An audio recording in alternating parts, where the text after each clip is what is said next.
I'm in love with a girl who's in love with my brother, and it's completely my fault they're together. A girl from my class, Allie, walked over with a pink envelope and said shyly, "This is for you." My friends beside me started whistling and making jokes while I stared at the love letter. I opened it halfway and saw, "I've been watching you for months," written in careful handwriting. Not this again. I tried handing her back the letter, saying as politely as I could, "You seem nice, but you're not really my type." "I'm sorry." She blinked at me twice before bursting into laughter. "That letter's not for you. It's for your brother Daniel. I just need you to pass it along." The entire hallway exploded with laughter. I stood there feeling completely humiliated, and in the heat of the moment, I ripped the pink envelope right down the middle and kept tearing until it was confetti on the floor. "My brother's taken, and even if he wasn't, he wouldn't be interested anyway," I told her coldly. Allie stared at the pieces of paper scattered on the floor, while my friends dragged me away. Since then, every time we'd see each other at school, we'd break out into this battle of sarcastic comebacks, and honestly, I liked it. "Oh, look, it's the guy who tears up people's property," she'd say while grabbing books from her locker. "Oh, look, it's the girl who can't take a hint," I'd respond, grinning. Our friends thought we were flirting, but we'd both just scrunch our faces and say "you never" at the same time, which only made them laugh harder. But then, something happened. We ended up partners for a project and spent 3 weeks arguing about the presentation slides. But one afternoon, we both accidentally reached for the same textbook, and our hands touched. We both pulled back like we'd been electrocuted, the book slamming onto the carpeted floor. "You're not gonna make this weird, right?" she said, her face flushing red. "Me? You're the one who freaked out first," I argued, trying my best to show I was unaffected, but things changed after that. We weren't arguing as much. She started saving a seat for me in class and even looked for me when I wasn't there. And one time while we were studying, I ended up dozing off. I woke up feeling her hand on my face, her fingers carefully moving my hair back. I opened my eyes and stared at her while she jerked away, flustered. "Sorry, you had hair in your face and it was annoying to look at." But I liked it. Her hand in my hair. I placed her hand back on my head and closed my eyes. "This is random, but you should go to prom this year. It's coming up soon." She laughed, playing with my hair again. "Sorry, you're not my type," she threw back at me. The callback made me smile, but then I got serious. "I mean it. I want to see you there," I told her. She paused.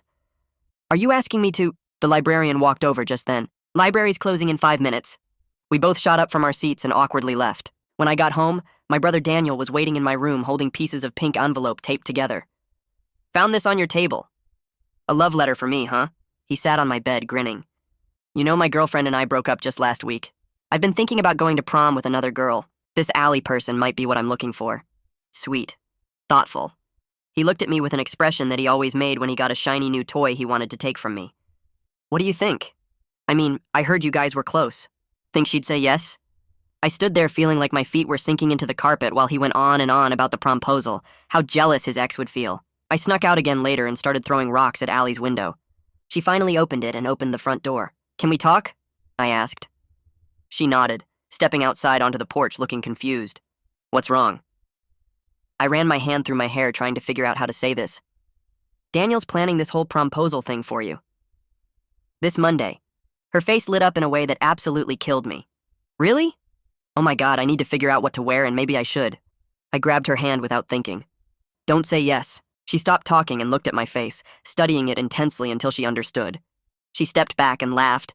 "There's no way you actually like me, right? You've called me a nerd like 100 times. I stepped closer. "You're the first girl I've ever liked. How was I supposed to know how to act around you? I thought being mean would make the feelings go away, but they just got stronger." She stepped back, her shoulders hitting the wall. "This is insane. You destroyed my letter. You told me Daniel wouldn't be interested. You've been awful to me for months." I held my hand out carefully, moving her hair behind her ears. "Please, I can't watch you say yes to my brother when I'm standing right here telling you that everything between us, that was me falling for you." Allie shook her head slowly at me. "I don't know what to do," she admitted.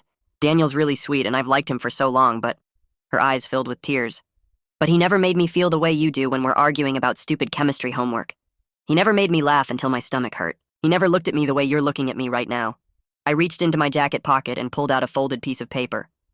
"This is for you, if you choose me now." She took the folded paper from my hand but didn't open it. Her fingers just held onto it while she looked at me with this expression I couldn't read. "I need the weekend," she finally said. "This is too much to decide right now." I wanted to argue, to tell her that she already knew the answer if she'd just listened to what her heart was saying, but I nodded and watched her go back inside. The entire weekend felt like I was underwater, everything muffled and slow. I kept checking my phone hoping she'd text me, but nothing came. Monday morning arrived, and I walked into school feeling like I was heading toward an execution. The cafeteria was more crowded than usual during lunch, and I knew immediately that something was happening. Then I saw Daniel standing in the center with a huge banner that said, "Prom," in glittery letters, holding a bouquet of pink roses. The same color as that envelope I'd torn up months ago. My stomach dropped as students started cheering and recording on their phones. Allie walked in looking surprised, her hand covering her mouth as Daniel got down on one knee in this over-the-top gesture that had everyone in the room screaming. I stood frozen by the lunch line, my tray heavy in my hands as I watched her face. She looked happy. Shocked and happy. Daniel was grinning like he'd already won, saying something I couldn't hear over the noise, and then he held out the roses toward her. The entire cafeteria went silent, waiting for her answer. She took the flowers, and I felt my chest tighten so hard I thought my ribs might crack. "Yes," she said, her voice small, but everyone heard it anyway. The room exploded with cheers, and Daniel lifted her up in a hug while phones flashed everywhere. She didn't look at me once, not even a glance in my direction as Daniel spun her around, and their friends rushed over to congratulate them. I dumped my tray in the trash and walked out, not caring that I had class in 10 minutes. Later that day, I went to my locker and saw her at hers down the hall. I walked over, my hands shaking as I got closer. "So you made your choice," I said, trying to keep my voice steady. She closed her locker slowly and turned to face me, and I noticed she wouldn't meet my eyes. "Where's the letter? Did you even read it?" She bit her lip. "It's still in my locker. I didn't open it." Something hot and angry rose up in my throat. "So you just threw away everything we had without even looking at what I wrote?" "I can't throw away months of feelings for Daniel based on a few weeks of chemistry homework," she said, and her voice sounded rehearsed like she'd been practicing this speech. "What we have, it scares me. It's too fast and too intense, and I don't trust it. Daniel is safe. Daniel is what I've wanted for so long, and I'm not going to mess that up because you suddenly decided you liked me." She finally looked at me, and her eyes were wet. "I'm sorry." I stood there feeling like she'd punched me in the chest, but then something shifted inside me. I wasn't going to just give up, not when I knew what we had was real, even if she was too scared to see it. Over the next 2 weeks, I made it my mission to remind her of us. I left stupid chemistry jokes in her locker, the kind that used to make her laugh until she snorted. I still saved her a seat in class even though she sat with Daniel now. When we passed in the hallways, I'd hit her with our usual sarcastic comebacks, refusing to let our connection disappear just because she'd chosen wrong. "Still following me around?" she'd say, but I could see the smile she was trying to hide. "Still pretending you made the right choice?" I'd respond, and for just a second I'd see doubt flicker across her face. But then Daniel would appear and she'd lean into him, and I'd have to watch them together knowing she was forcing something that didn't fit. Then everything fell apart. I was in my room when Daniel burst in looking furious. "We need to talk," he said, slamming the door behind him. "About Allie. About you trying to steal my girlfriend." My throat went dry. "She told you." "She told me everything. About your confession, about the letter, about how you've been leaving her notes and doing this whole campaign to win her back." He stepped closer, and I'd never seen him this angry. "You know what the worst part is? She told me she feels nothing when I touch her. Nothing like what she felt with you, but she's determined to make it work with me anyway because she doesn't trust feelings that developed so fast." He laughed, but it sounded bitter. "She asked me not to tell you that part, wanted me to keep pretending everything was perfect. But I'm done being her safe choice while she wishes I was you." I sank onto my bed feeling like the floor had disappeared. "So what now?" "Now you leave her alone. She made her choice and you need to respect it, even if it's the wrong one, even if she's settling." He walked out, leaving me sitting there in the wreckage of everything I'd tried to build. Prom night came, and I stayed home while Daniel got dressed in his tux. I heard him leave to pick up Allie, and I lay on my bed staring at the ceiling, wondering how everything had gone so wrong. But 30 minutes later, I heard the front door open again. Daniel appeared in my doorway, still in his tux, but alone. He came and sat on my bed, and we stayed quiet for a minute before he spoke. "I brought her to prom, but I couldn't go through with it. I told her she deserves someone who makes her feel alive, not safe." He pulled something from his jacket pocket. The letter.